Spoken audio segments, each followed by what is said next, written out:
Hello नमस्कार दोस्तों। आज का हमारा टॉपिक है मनोविश्लेषणात्मक। चलिए हम लोग देखते हैं आज का टॉपिक। प्रतिपादन। इसका प्रतिपादन सिगमंड फ्रायड ने किया है।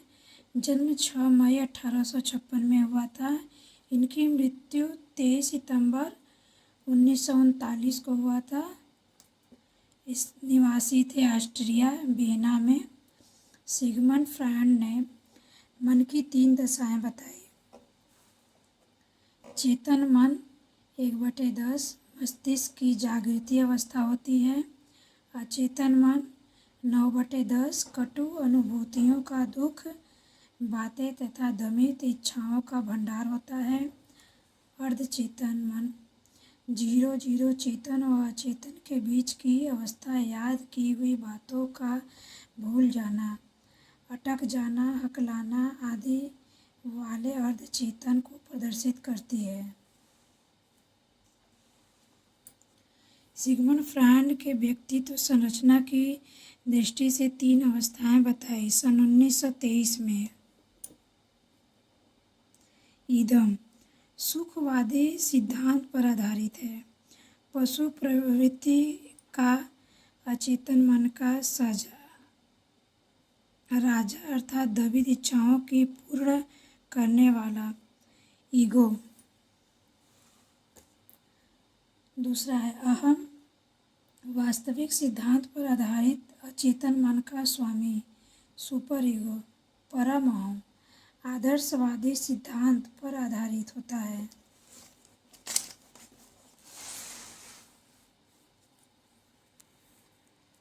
सिगमंड फ्रायड ने 2 मूल प्रवृत्ति बताई, जीवन और मृत्यु। स्वमोह एक बालक की कहानी द्वारा समझाया। सिगमंड फ्रायड के अनुसार लड़कों में ऑटिपस ग्रंथि पाई जाती है, जिसके कारण वे अपनी माँ से अधिक प्रेम करते हैं। लड़कियों में इलेक्ट्रा ग्रंथि पाई जाती है, जिस कारण से लड़कियां अपने पिता से अधिक प्रेम करती हैं। लिबिडो प्रेम स्नेह व काम प्रवृत्ति को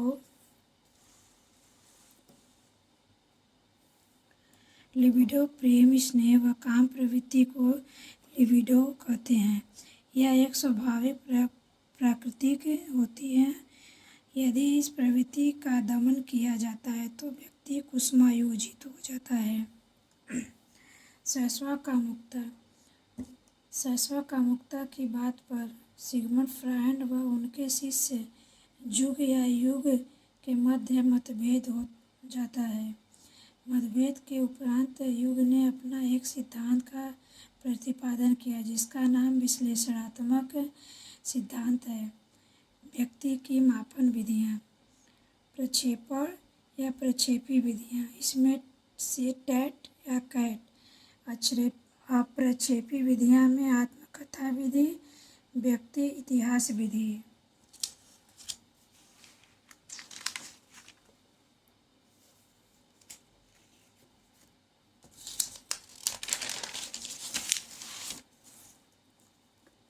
प्रक्षेपण अप्रक्षेपी विधियाँ में IBT, SCT या FWAT।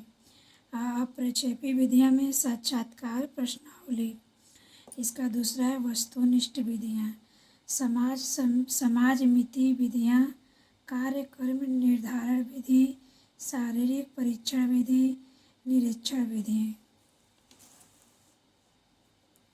प्रमापीकृत मानकीकृत जिन परीक्षण की विश्वसनीयता या वैधता की जांच की जा चुकी हो, ऐसा परीक्षण प्रमापीकृत या मानकीकृत कहलाता है। विश्वसनीयता एक परीक्षण को एक ही समूह द्वारा बार बार प्रयोग किए जाने पर भी यदि अंकों में समानता पाई जाती है तो ऐसा परीक्षण विश्वसनीय परीक्षण कहलाता है। वैधता जिस उद्देश्य की पूर्ति के लिए परीक्षण बनाया गया वह उस उद्देश्य पर खरा उतरता है तो ऐसा परीक्षण वैध परीक्षण कहलाता है। प्रक्षेपण विधि प्रक्षेपण शब्द का सर्वप्रथम प्रयोग सिगमंड फ्रायड ने किया था। प्रक्षेपण का अर्थ है अपनी बातों, विचारों, भावनाओं, अनुभवों आदि को स्वयं न बताकर किसी अन्य उद्दीपक या पदार्थ के माध्यम से अभिव्यक्त करना। टेट प्रासंगिक अंतर्बोध परीक्षण या कथा प्रसंग परीक्षण, इसका प्रतिपादन मॉर्गन व मुर्रे ने किया। सन 1935 में किया था। कुल कार्डों की संख्या 30 + 1 = 31 थी। इस परीक्षण में 10 कार्डों पर पुरुषों से संबंधित, 10 कार्डों पर महिलाओं से संबंधित व 10 कार्डों पर दोनों के चित्र बने होते हैं। बालकों को चित्र दिखाकर कहानी लिखने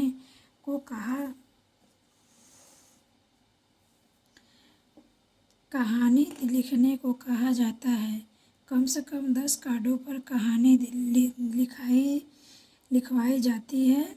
इस परीक्षण में 14 वर्ष से अधिक आयु वाले बालकों के लिए प्रयोग किया जाता है। कैट बाल संप्रत्यक्ष परीक्षण, इसका प्रतिपादन लियोपोल्ड बेलोक 1948 में किए थे।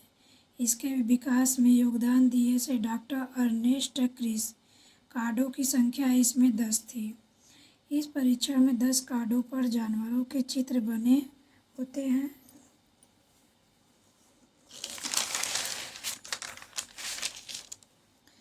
बालकों का चित्र दिखाकर कहानी लिखने को कहा जाता है। यह परीक्षण उसे 11 वर्ष के बालकों के लिए उपयोगी होती है। IBT रोसर स्याही धब्बा परीक्षण, प्रतिपादन हरमन रोसर 1921 में किए थे। इसमें कार्डों की संख्या 10 थी। इस परीक्षण में 10 कार्डों पर स्याही के धब्बे बने होते हैं। 5 कार्डों पर काले व सफ़ेद तथा बाकी 5 पर विभिन्न रंगों के धब्बे बने होते हैं।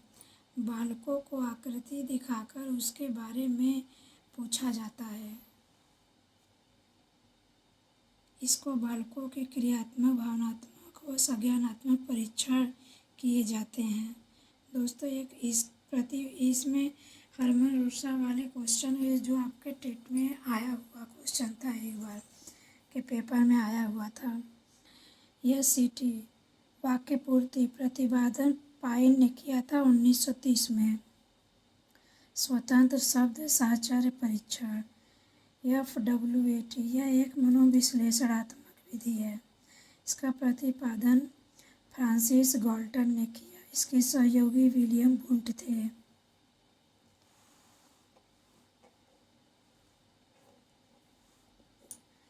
इस परीक्षण में व्यक्तित्व मापन के अलावा कई मनोवैज्ञानिक रंगों का इलाज भी किया जाता है।